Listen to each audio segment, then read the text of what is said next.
That expires in 1 week. You're not real FBI, are you? I'm still in training at the academy. Jack Crawford sent a trainee to me. Yes, I'm a student. I'm here to learn from you. Maybe you can decide for yourself whether or not I'm qualified enough to do that. That is rather slippery of you, Agent Starling. Sit, please.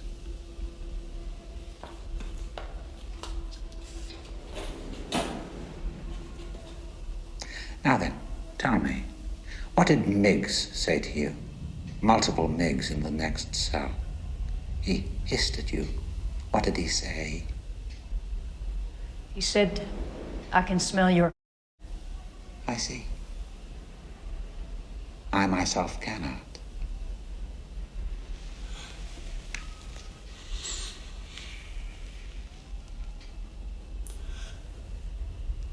You use Evian skin cream.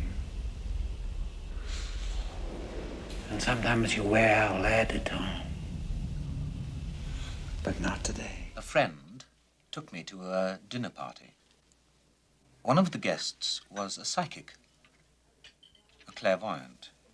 She told me everything I had done since I was a boy. And then she began to talk about my daughter, Audrey Rose, describing her as if she were alive. I asked her to stop, but she wouldn't, and I remember I began to cry, because I couldn't help it. And she leaned over, and she asked me why I was crying. So I told her that my wife and my daughter were dead. But she said no. No. My wife was at peace, but my daughter was alive. Anyway, I thought it was a poor joke. I couldn't believe that anybody could be that cruel. And then, a few months later, I happened to be here in New York City on a business trip. And one night I was passing the town hall, and I saw advertised on the marquee outside, Eric Lloyd, clairvoyant. Anyway, after the lecture or the demonstration or whatever, I went back and saw Mr. Lloyd in his dressing room, and like the woman at the party, he told me very accurate things indeed. Things about my daughter, Audrey Rose. Again, describing her as if she were alive. But this time, giving me details of the home she lived in. It was an apartment here in New York City that had a lovely ceiling with classic paintings set into it. And even the room in which she slept, the yellow and white curtains, the matching canopy bed, the giant panda and the aquarium in the corner. She had come back, he said. Audrey Rose had come back. I'm sorry. I'm terribly sorry. You all right?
coming with me.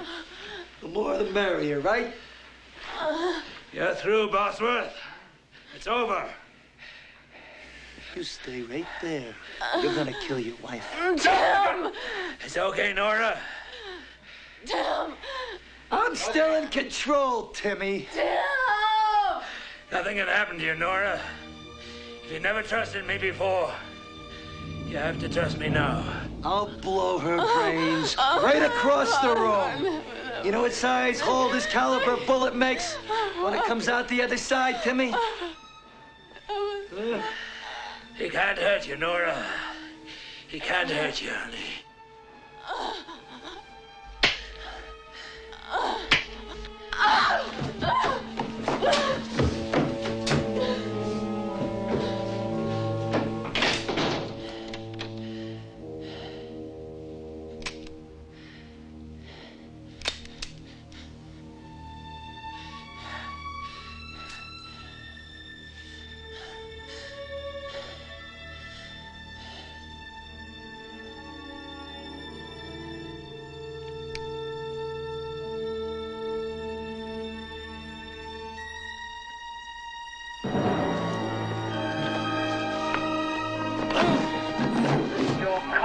Is waiting, Bosworth.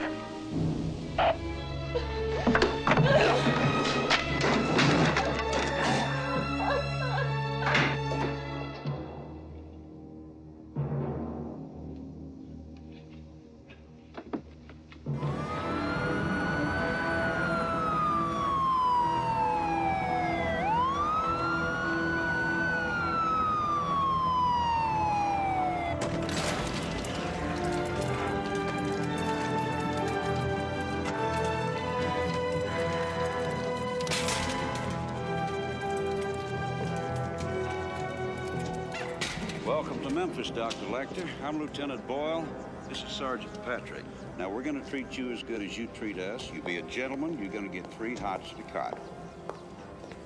Sir, if you sign right here, we'll have us a legal transfer.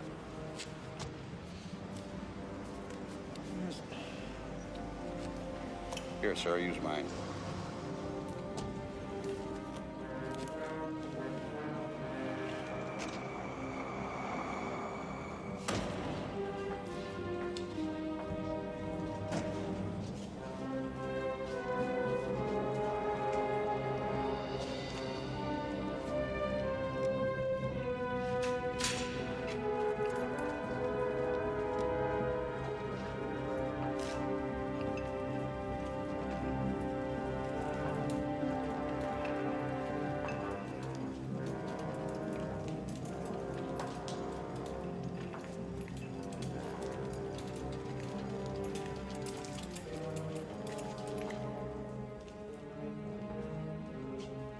Senator Martin, Dr. Hannibal Lecter.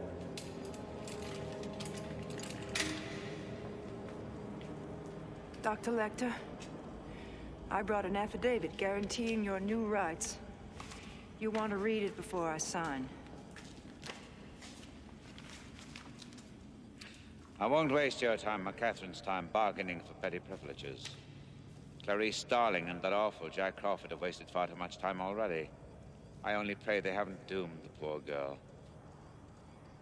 Let me help you now, and I will trust you when it is all over. You have my word, Paul. Buffalo Bill's real name is Louis Friend. I met him just once. He was referred to me in April or May 1980 by my patient Benjamin Raspel. They were lovers, you see. But Raspel had become very frightened. Apparently, Louis had murdered a transient and done things with the skin. We need his address and a physical description. Tell me, Senator, did you nurse Catherine yourself? What? Did you breastfeed her? Now, wait a minute. Yes, I did. Toughened your nipples, didn't it? Oh, son of a bitch. Amputate a man's leg and he can still feel it tickling. Tell me, Mom, when your little girl is on the slab, where will it tickle you? Take this thing back to Baltimore. 5'10", strongly built, about 180 pounds. Hair blonde, eyes pale blue. He'd be about 35 now. He said he lived in Philadelphia, but may have lied. That's all I can remember, Mom. But if I think of any more, I will let you know. Oh, and Senator, just one more thing. Love your suit. All hands! Thank you, Mr. Pryor.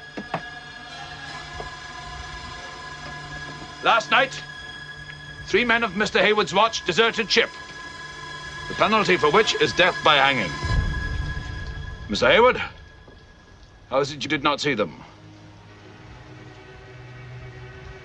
Were you asleep? Yes, sir. Very well. You shall kiss the gunner's daughter. Bosun! Sir? Put this man over the cannon. Do it now! Aye, aye, sir. Now listen to me, all of you. In 1 week's time... Hang on. Stop that laughing! Silence! You think this is funny?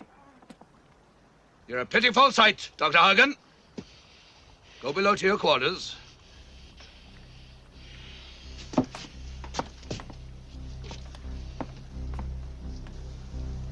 You think this is a humorous occasion? You are mistaken. From now on, there's going to be discipline on this ship. We're going to have order, and we're going to be like seamen. In 1 week's time, we will put to sea.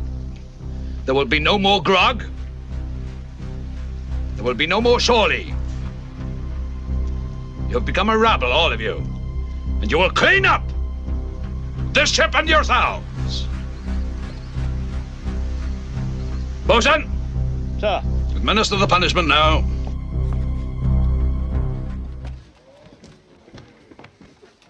Oh, Colonel, the Major wants you upstairs, sir.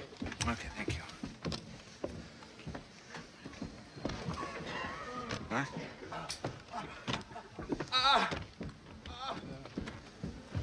All right. Thank you. Still in one piece, Dot? Good.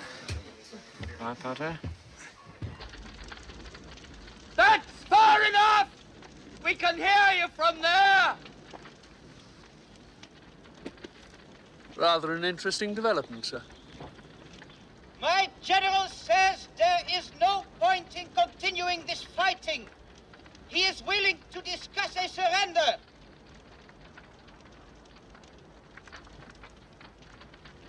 Tell him to go to hell. We haven't the proper facilities to take you all prisoner. Sorry. What? We'd like to, but we can't accept your surrender. Was there anything else?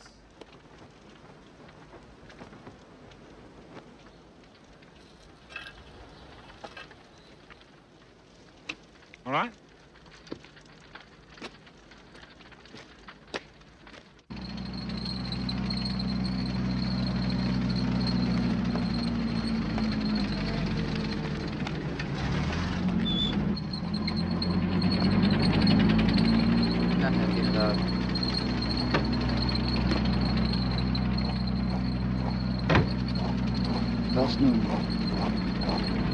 Arnheim auslöschen.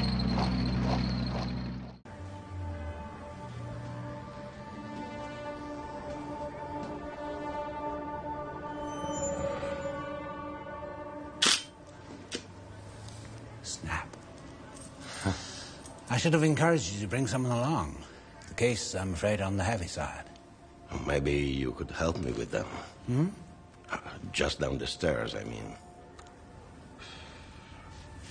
Yeah. This way. Here we are. Is that the inventory? Yes. May I see it? Of course.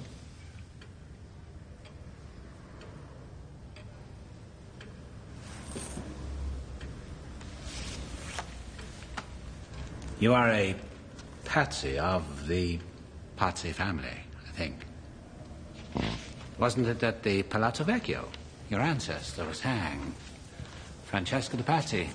Yes, thrown naked, with the noose around his neck from a window. Writhing and kicking alongside the Archbishop against the cold stone wall. In fact, I found a very nice rendering of it here in the library the other day. If you like, perhaps I could sneak it out for you. I would think that might jeopardize your chances for permanent appointment to the curatorship. Only if you told. Remind me, what was his crime? He was accused of killing Giuliano de' Medici. Oh, unjustly? No. I don't think so. Then he wasn't just accused, he did it, he was guilty. I think that would make living in Florence with the name Patsy uncomfortable, even 500 years later. Not really. In fact, I can't remember the last time, before today, someone brought it up.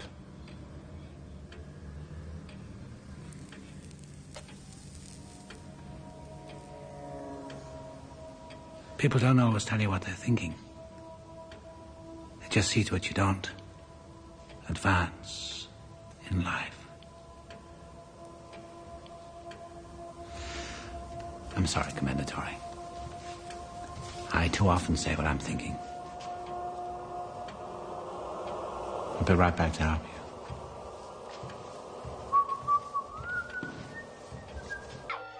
Janice, help me! Ivy! It's Kaplan, honey. Stay with her. Stay with her.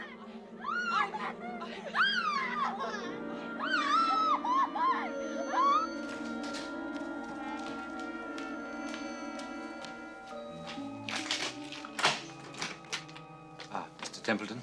How in the hell did you get up here? Please let me explain. Huh? Yo, please, Mr. Templeton.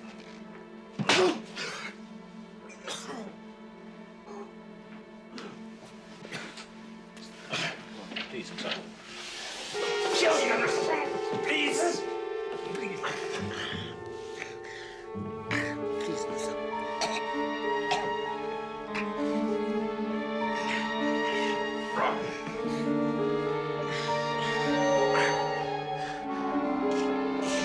Hurry, call the police.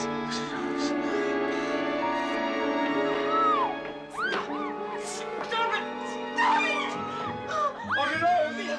Audrey, I'm coming!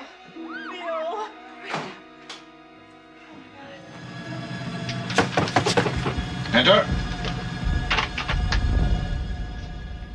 Can I have a word with you? I'm busy. Is it important? I think yes. Be brief. William, about your decision to go around the horn. William? Not sir, not captain. William. I don't think the men will have it. Oh, the men won't have it. Are they in charge of the bounty? They might be, if you insist. Again, would you repeat that, please? The men might be in charge. What are you threatening me with? It's not a threat, it's a warning. Oh, there are rumblings, are there? No. There is fear. Around the horn is the easiest way, the better way, and that is how we will go. Anything more? Don't put Adams under the lash. He was insubordinate. Cowardly and insubordinate. He frightened the men. I did not put that fear there. He did. So he will be lashed, and we will go round the horn. Are you frightened to go round the horn, Mr. Christian? Are you a coward too, sir?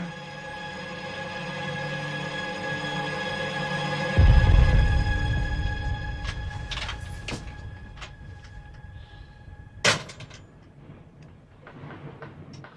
you know what you look like to me with your good bag and your cheap shoes? You look like a rube. A well-scrubbed, hustling rube with a little taste. Good nutrition's given you some length of bone, but you're not more than one generation from poor white trash, are you, Agent Starling? And that accent you've tried so desperately to shed, pure West Virginia. What does your father do? Is he a coal miner? Does he stink of the land? You know how quickly the boys found you, all those tedious, sticky fumblings in the back seats of cars, while you could only dream of getting out, getting anywhere, getting all the way to the FBI. You see a lot, Doctor. But are you strong enough to point that high-powered perception at yourself? What about it? Why don't you look at yourself and write down what you see? Maybe you're afraid to.